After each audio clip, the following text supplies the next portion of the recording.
بسم اللہ الرحمن الرحیم۔ میں بابر منظور دگل، صدر ڈسٹرکٹ بار ایسوسیشن وہاڑی۔ میں عوام کے سامنے گزارش کرنا چاہتا ہوں کہ جس طرح کل شہباز گل کو گرفتار کیا گیا، کیا وہ ڈاکو تھا، کیا وہ دہشت گرد تھا، کیا وہ راہ کا ایجنٹ تھا، کیا اس کے اوپر کوئی ایف آئی آر تھی؟ جس طرح اسے گھسیٹا گیا، اس کے دونوں ہاتھوں کو ہتھ کڑیاں لگا کر گھسیٹا گیا، اس کے ڈرائیور کو مارا گیا، میں اس کی پرزور شدید مذمت کرتا ہوں۔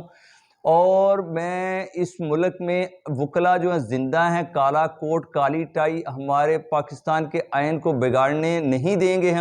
ہم آئین کی حکمرانی چاہتے ہیں، قانون کی حکمرانی چاہتے ہیں۔ اور اس کے بعد جس طرح ARY چینل کی بندش کی گئی اور صحافت کا گلا گھونٹا گیا، اور جس طرح رات گئے تک ARY کے صحافیوں کو ان کے گھروں میں گھس کر گھروں کو توڑ پھوڑ کر گرفتار کیا گیا، ان کی بھی میں شدید مذمت کرتا ہوں۔ اس کے بعد میں پاک فوج کے شہداء کو سلام پیش کرتا ہوں، اور پاک فوج کے شہداء کی جس طرح توہین کی جا رہی ہے، فیک اکاؤنٹس بنا کے PTI کے اوپر اس کی کیا کہتے ہیں، PTI کے متعلق فیک اکاؤنٹس بنا کے اس پہ الزام لگایا جا رہا ہے۔ پاک فوج ہماری ہے، ہماری ہے، ہماری ہے، ہماری ہے۔ ہم پاک فوج میں سے ہیں، پاک فوج اس ملک کی ہے، ہمارے اداروں کی ہے، ہماری عوام کی ہے۔ پاک فوج زندہ باد۔